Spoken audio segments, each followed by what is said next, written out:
Good evening to all of you. आज का हमारा टॉपिक है प्रकाश का परावर्तन तथा प्रकाश का अपवर्तन। तो शुरू करते हैं। परावर्तन, प्रकाश का परावर्तन प्रकाश के किसी चिकने पृष्ठ या पॉलिशदार पृष्ठ से टकराकर लौटने की प्रक्रिया को प्रकाश का परावर्तन कहते हैं। जैसे कि आपको यहाँ पे दिख रहा है, एक प्रकाश की किरण किसी तल पे आ रही है ये, और इस तल से टकराकर वापस आ रही है उसी माध्यम में। तो जो आ रही है उसको कहेंगे हम आपतित किरण, और जो टकरा के वापस चलेगी इसको कहेंगे हम परावर्तित किरण। और जिस बिंदु पे टकराए वहाँ पे हमने एक लंब खींच दिया, यानी 90 डिग्री का कोण बनाते हुए एक रेखा, तो इसको हमने कह दिया अभिलंब। तो प्रकाश की किरण आई और टकरा के वापस चली गई, तो ये जो घटना है ये कहलाएगी प्रकाश का परावर्तन। तो परावर्तन के कुछ नियम हैं। परावर्तन के क्या नियम है? आपतित किरण, आपतन बिंदु और अभिलंब तथा परावर्तित किरण तीनों एक ही तल में होते हैं। तीनों एक ही तल की बात कर रहा है, यानी इस पॉइंट की ये यहाँ पे बात कर रहे हैं, यानी तीनों ये एक तल पे यानी इस पॉइंट पे ये है। दूसरा नियम परावर्तन कोण। परावर्तन कोण कौन सा है ये भी आपने समझना इंपॉर्टेंट है। जो परावर्तित किरण है यानी ये और अभिलंब, इन दोनों के बीच जो कोण बन रहा है इसको कह दिया हमने परावर्तन कोण। इसको हमने क्या मान लिया? आर मान लिया। दूसरा हमारे पास क्या है? आपतन कोण, यानी आपतित किरण और जो अभिलंब है इन दोनों के बीच जो कोण बनेगा उसको कहेंगे हम आपतन कोण। उसको दिखा दिया हमने आई से। तो ये दोनों क्या होने चाहिए? बराबर।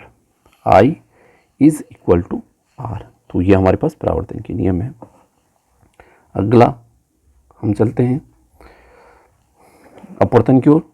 अपवर्तन, जब प्रकाश एक पारदर्शी माध्यम से दूसरे पारदर्शी माध्यम में प्रवेश करता है तो दूसरे माध्यम में जाने पर इसका वेग तथा दिशा बदल जाती है। इस घटना को प्रकाश का अपवर्तन कहते हैं। तो अपवर्तन की घटना के लिए समझिए, ये प्रकाश की किरण आ रही है और किसी माध्यम से, जो ये माध्यम का तल है जो दिख रहा है आपको यहाँ से, इससे टकरा के उस माध्यम में प्रवेश कर रही है, वापस नहीं आ रही, उसी माध्यम में प्रवेश कर रही है। तो उस माध्यम में जब प्रवेश कर रही है तो आपने सबसे इम्पोर्टेंट ये चीज़ समझना है कि यहाँ पे जो एक किरण आ रही है ये कहलाएगी आपाती किरण, और जो उस माध्यम में प्रवेश करेगी उसको कहेंगे अपवर्तित किरण। और जहाँ पे टकराएगी वहाँ पे हमें एक अगर अभिलंब खींच दे, यानी 90 डिग्री बनाते हुए रेखा, तो ये अभिलंब है। तो प्रकाश की किरण आ रही है और उस माध्यम में प्रवेश कर रही है, तो ये हो गया आपत्ति किरण, ये हो गया अपवर्तित किरण, ये हो गया अभिलंब। तो ये भी तीनों एक तल में होंगे, यानी इस पॉइंट पे। अब ये क्यों हो रहा है? ये प्रकाश की किरण जब ये दूसरे माध्यम में जा रही है तो इसकी चाल पे क्या असर पड़ेगा, किस तरीके से इसमें परिवर्तन आएगा, उसी के आधार पर अपवर्तन के नियम है यहाँ पे। तो अपवर्तन के नियम पे चलते हैं। अपवर्तन का पहला नियम क्या है? पहले नियम को जाने थोड़ा यहाँ पे से। आपत्ति किरण आपतन बिंदु पर अभिलंब तथा अपवर्तित किरण एक ही तल में होते हैं। जैसे अभी हमने यहाँ पे बताया था आपको कि जैसे ही ले यहाँ पे तीनों एक ही तल में। आपतन कोण की साइन या जया तथा अब आपने इंपॉर्टेंट आपतन कोण, तो आपतन कोण कौन सा होगा ये भी आपने समझना है। आपत्ति किरण और जो अभिलंब के बीच कोण बनेगा यानी ये कहलाएगा हमारे पास आपतन कोण, और इसको दिखाएंगे हम, यहाँ पे दिखा देते हैं आई से। अगला हमारे पास आपतन, दूसरा हमारे पास है अपवर्तन कोण। तो अपवर्तन कोण कौन सा होगा? ये जो अपवर्तित किरण है और ये जो अभिलंब है इनके बीच जो कोण बनेगा, और इसको दिखा देते हैं हम आर से। तो तो इस नियम के अनुसार sine i upon sine r is equal to constant, एक नियतांक हुआ। यानी सीधे बोल सकते हैं आपतन कोण की जया यानी साइन थीटा और साइन आर का जो मान रेशियो होगा वो एक नियतांक होगा। तो ये इसके अनुसार, और इस नियम को हमने किसका नियम, ये किसने बताया था, स्नेल से, तो इसको हम स्नेल का नियम भी कह देते हैं। अब सबसे इंपॉर्टेंट चीज़ ये समझना है कि जैसे प्रकाश की किरण एक माध्यम से दूसरे माध्यम में जाती है तो या तो वो अभिलंब की ओर झुक जाती है या अभिलंब से दूर चली जाती है, यानी दूसरे माध्यम में जाने से उसकी चाल और वेग में परिवर्तन आता है। अब हम कैसे पता करेंगे कि कौन सा माध्यम सघन है कौन सा विरल है? इसके लिए हम यदि प्रकाश की किरण, जैसे कि आपको यहाँ पे दिख रहा है, प्रकाश की किरण आ रही है और ये अभिलंब की ओर झुक रही है, तो इसका अर्थ है पहला वाला माध्यम आपके पास विरल है और दूसरा वाला माध्यम सघन है। सघन मतलब घना, इसे आपने माइंड में सेट करें, सघन मतलब घना, यहाँ चलना कठिन है, विरल मतलब सरल, जहाँ चलना सरल है। तो प्रकाश की किरण जब विरल माध्यम से सघन माध्यम की ओर आती है तो अभिलंब की ओर झुक जाती है, जैसे कि आपको यहाँ पे ये चित्र के द्वारा दिख रहा है। यहाँ पे ये जो चित्र है यहाँ पे इसको आप देख सकते हैं यहाँ पे इसके द्वारा, तो यहाँ पे ये अभिलंब की ओर झुक रही है।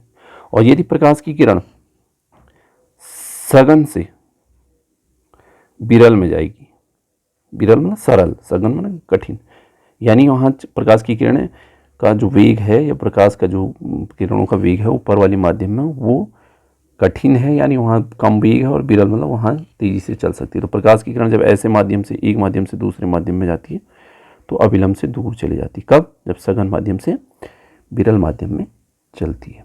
तो यह आपने ध्यान देना है इसका। आगे बढ़ते हैं।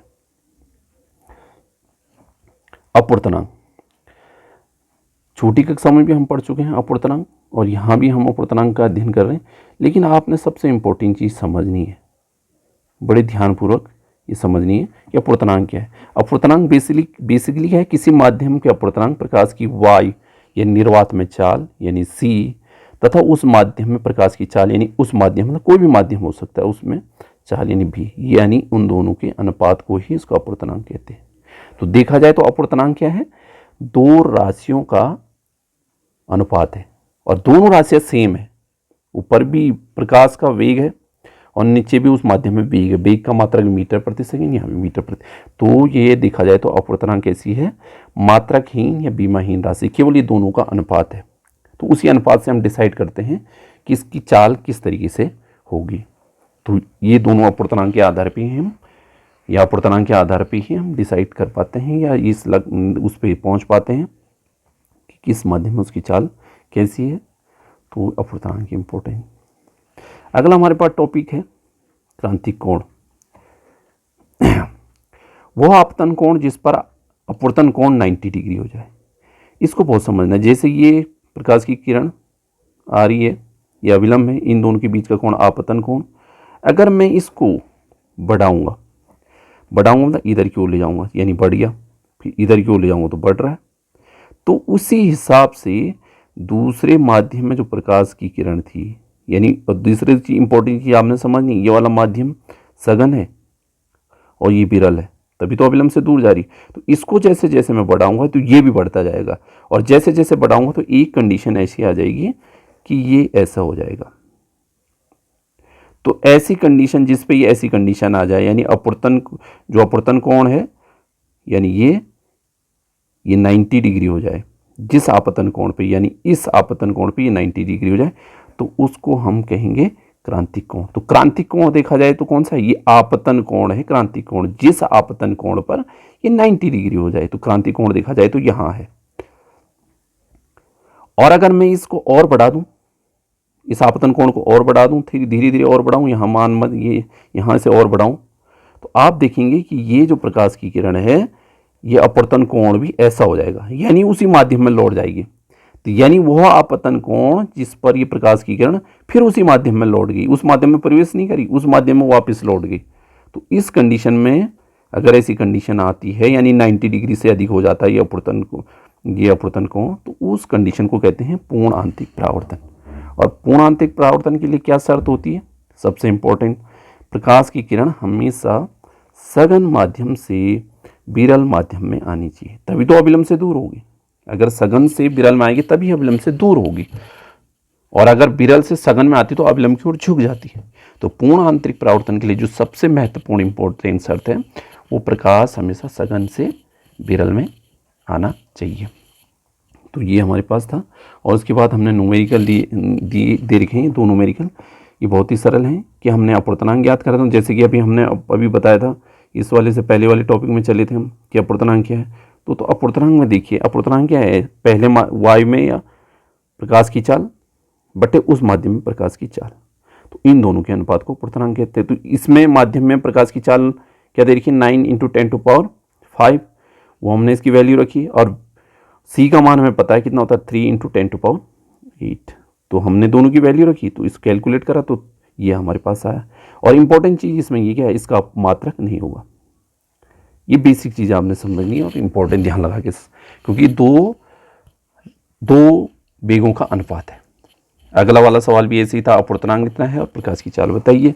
तो n = c/v। तो हमने यहाँ पे v का मान, यानी उस माध्यम में प्रकाश की चाल, यानी इस माध्यम में, कैसे इस माध्यम में प्रकाश की चाल कितनी होगी, तो ये आपने समझना है। जैसे मैं ये बोलूँ, ये कोई माध्यम है, ये एक प्रकाश की किरण इधर से आई, ये आ गई जी, तो इसमें इसकी चाल कितनी होगी, यानी इसमें इसकी चाल क्या होगी?